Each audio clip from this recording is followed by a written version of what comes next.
జీవితంలో ఒక సమయం వస్తుంది. మనకు ఎవరూ లేరని అనిపిస్తుంది. అన్ని దారులు మూసుకుపోయినట్టు అనిపిస్తుంది. కాని ఒక విషయం మాత్రం నిజం. మనల్ని అందరూ వదిలినా దేవుడు మాత్రం ఎప్పుడూ మనతోనే ఉంటాడు. ఇప్పుడు ఒక చిన్న కథ వినండి. ఒక చిన్న గ్రామంలో రాము అనే వ్యక్తి ఉండేవాడు. అతను చాలా పేదవాడు. రోజూ కూలిపని చేసి తన కుటుంబాన్ని పోషించేవాడు. ఒకరోజు అతనికి పని దొరకలేదు. ఆ రోజు ఎలా అయితేలా గడిచింది. కాని తర్వాతి రోజు కూడా పని దొరకలేదు. అలా రోజులు గడుస్తూ పోయాయి. ఇంట్లో డబ్బు కూడా లేదు. తినడానికి అన్నం కూడా లేదు. పిల్లలు ఆకలితో ఏడుస్తున్నారు. రామ్ ఇలా అన్నాడు, దేవుడా, నాకు ఏమీ అవసరం లేదు. నా పిల్లలకు మాత్రం ఆకలి ఉండకూడదు అని చెప్పి నిద్రపోయాడు. మరుసటి రోజు ఉదయం రాము ఇంటి బయట కూర్చుని ఉన్నాడు.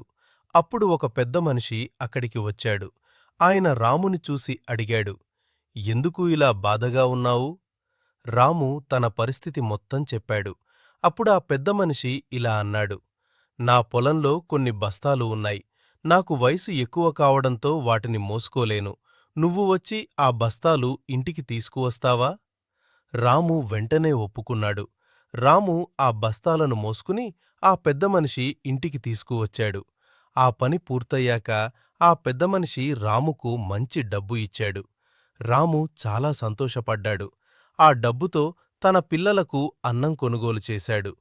మరుసటి రోజు రాము ఆ పెద్దమనిషిని వెతికాడు. కాని గ్రామంలో ఎవరికీ ఆ వ్యక్తి గురించి తెలియదు. అప్పుడు రాముకు ఒక విషయం అర్థమైంది. తాను నిన్న దేవుడిని ప్రార్థించిన తర్వాత దేవుడే ఎవరో రూపంలో వచ్చి తనకు సహాయం చేశాడు.